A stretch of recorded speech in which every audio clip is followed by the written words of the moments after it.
A rich mother-in-law hates me for my humble background. She cruelly joked, calling me a maid at her party and posted the video online to humiliate me. But what my husband did shut her up. Hello everyone, I'll call my husband Harry and my mother-in-law Olivia. I'm 28 years old and have been married to Harry, who is also 28, for almost 2 years. We were friends in college and started dating after graduation when we met again at a mutual friend's party. We've been together for almost 4 years, including our marriage. Harry and I love each other, and I've never regretted marrying him. But his mother, I can't stand Olivia. Olivia raised Harry alone, which is admirable, but she is arrogant and cold. From the beginning, she made it clear she didn't approve of me, probably because of my financial situation. I grew up in poverty. My father was a janitor, and my mother took any job she could to provide for me and my 3 sisters. We were never ashamed of our parents and are proud of their hard work and honesty. However, Olivia turned out to be a real snob when she learned about my past over dinner. She clearly showed her disapproval and has treated me differently ever since. She even gave me separate, less elegant cutlery during meals. At first, I thought I was imagining it, but over time, her behavior confirmed my suspicions. For example, she gave me cheap birthday gifts despite her wealth and left the price tags on, while she gave others luxurious items. I hoped she would eventually accept me, but that didn't happen, and the situation only got worse. Finally, a few months after the wedding, I decided to talk to Harry. I confessed that I felt uncomfortable visiting his mother because she made me feel inadequate. I had a feeling it was related to my family and my father's profession. Harry was understanding and said he would talk to Olivia to try to improve our relationship. He really tried, but it didn't work. Olivia denied everything, even crying and claiming she had always been warm towards me, and my accusations were unfounded. This only increased my distrust of her. I realized she was trying to manipulate us. I told Harry that I appreciated his efforts, but still didn't feel comfortable around Olivia. We decided he would continue to communicate with his mother, and I would avoid her and only meet her when I was ready. He didn't break off contact with her, but distanced himself, and I knew she hated me for it. After the wedding, I didn't have much choice but to accept the situation. Olivia and I only saw each other at family events and avoided communication the rest of the time. This arrangement worked for both of us for a while.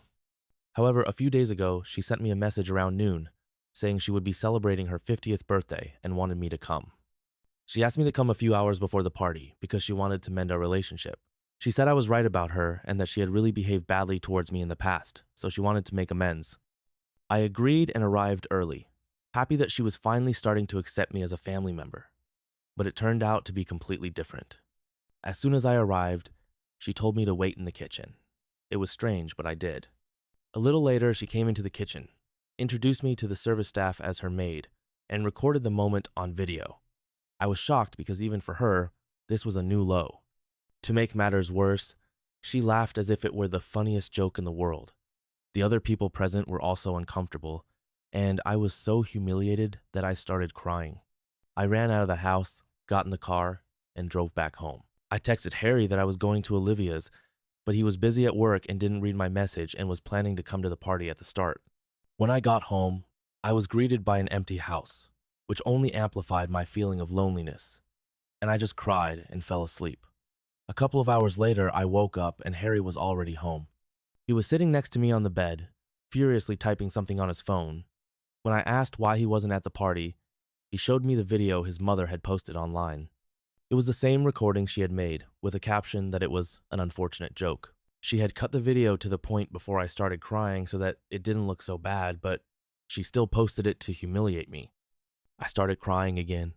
Harry told me not to worry because he was doing everything possible to delete the video and promised to make his mother regret what she had done. She wasn't answering his messages and calls, probably busy with the party, but he knew she would call him soon to find out why he hadn't arrived yet. When that happened, he promised to teach her a lesson she would never forget. And he kept his promise because, about an hour after I woke up, Olivia really did call him. I can't repeat what he said to her, but it was harsh. He ended the call with a threat to sue her for what she had done to me. After the phone call with her, he apologized to me several times for not doing enough when I first told him I was uncomfortable around his mother.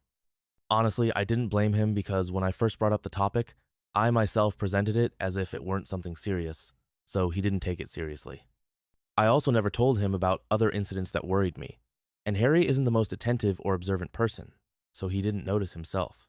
I can't blame him for not breaking off the relationship with his mother because He had no idea how terrible she could be. But on the day of her party, I finally told him everything, and he was furious. He said I should have told him earlier, and I agreed. I really should have. He would never have let it go this far. He also apologized for being so indifferent and not noticing how his mother treated me. We talked about everything, and then he called his lawyer to find out if there was any legal way to hold Olivia accountable for what she had done.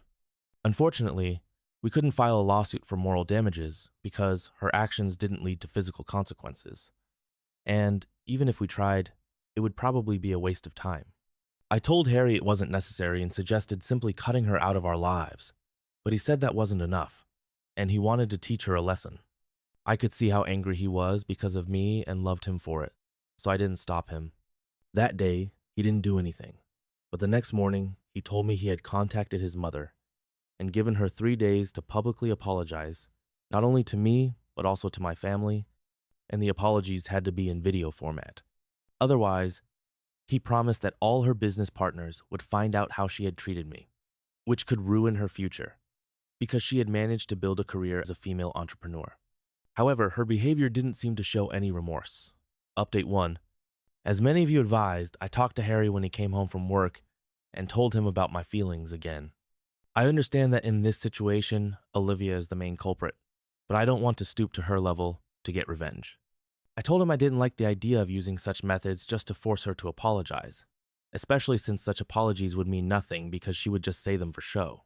So I asked him to abandon this plan, to tell Olivia that no apology was needed from her, and that she could do whatever she wanted as long as she left us alone. Surprisingly, this time he didn't resist but burst into tears.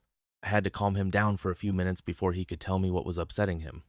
As many of you have already guessed, he was trying to compensate for his guilt for not taking the situation seriously and not dealing with it when I first told him about Olivia. I understand that this is partly my fault because I was so desperate to earn her approval and get her to accept me, even though she hated me. But after watching the video, which by that time had already been deleted, he realized how deep Olivia's problems were and felt a strong sense of guilt. He began to channel all that guilt into attempts to get revenge on his mother instead of just listening to me and doing what I wanted. Our conversation helped him understand that he was making the same mistake again by not considering my feelings. Perhaps this is compounded by the fact that I am quite a passive person and literally don't know how to stand up for myself. But we talked about everything, and he wrote a message to Olivia saying that no apology was needed, because now he just didn't want to deal with her. Period. I am really proud of both of us for handling the situation so well and making sure we were against the problem, not against each other. Honestly, Harry and I care deeply about each other, and that's why it was so hard for us to talk about the biggest problems. We need to work on this, so we decided to see a family counselor because it's clear we need it. I've already started looking for a specialist and hope we can start working on our marriage within the next week so that such situations don't happen again. This was one of the worst experiences of my life, and I don't want to feel the way I did a couple of days ago.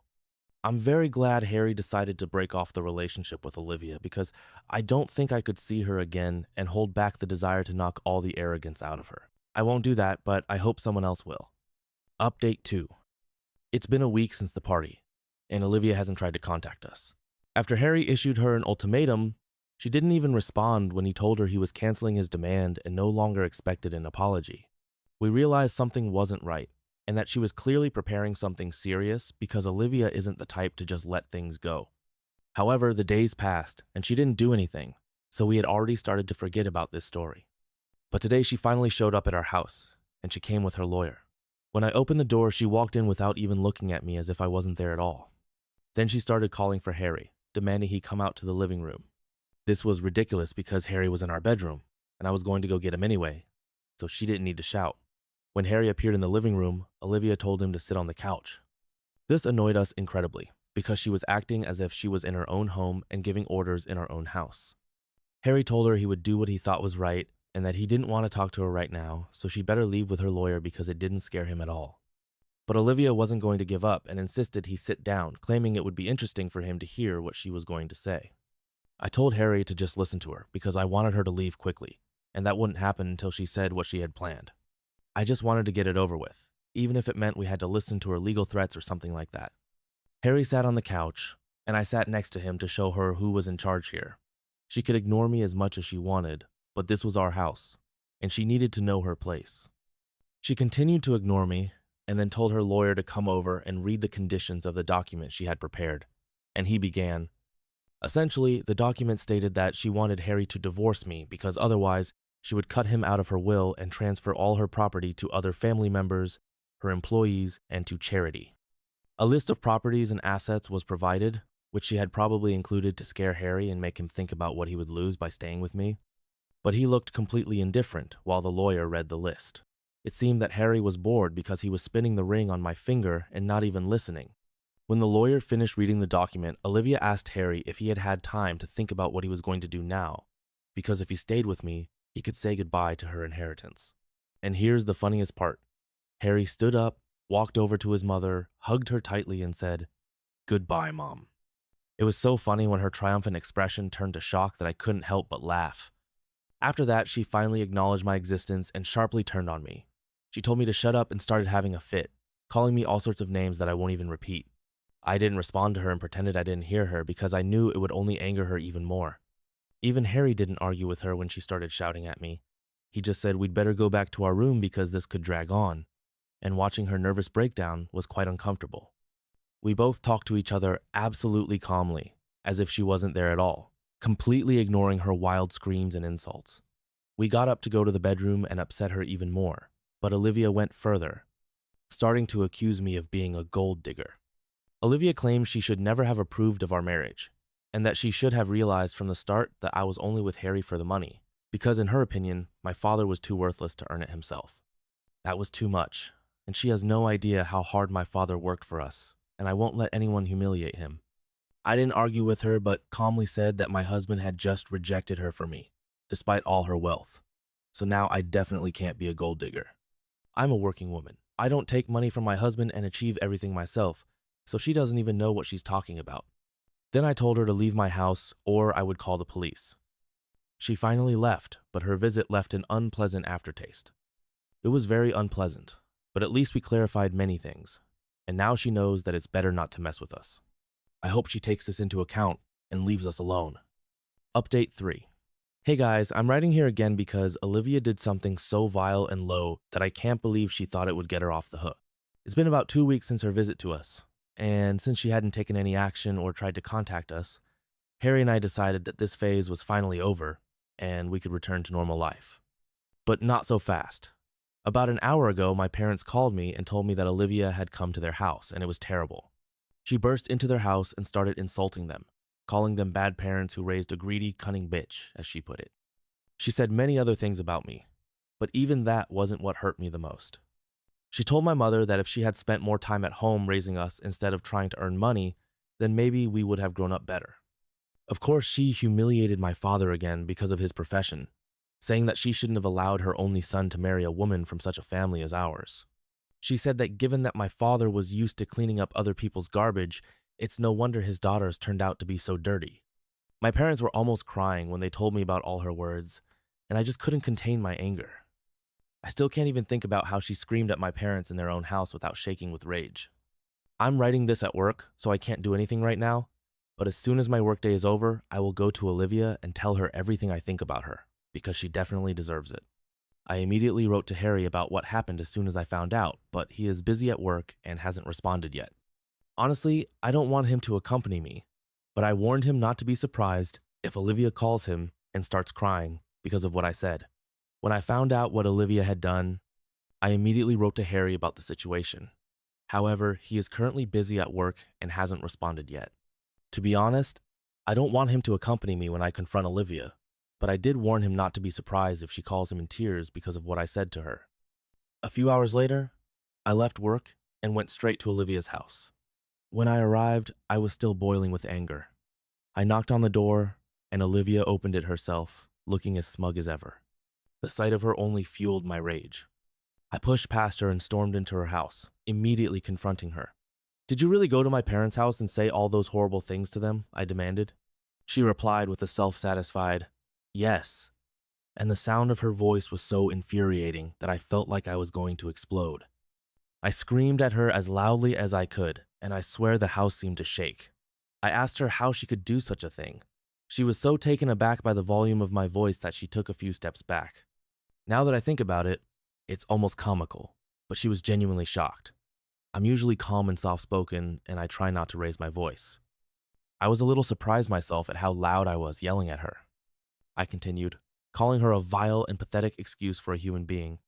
I told her she had completely failed as a mother, because she hadn't even tried to put Harry's happiness above her own ambitions, which is why she was going to such lengths to try to destroy our marriage.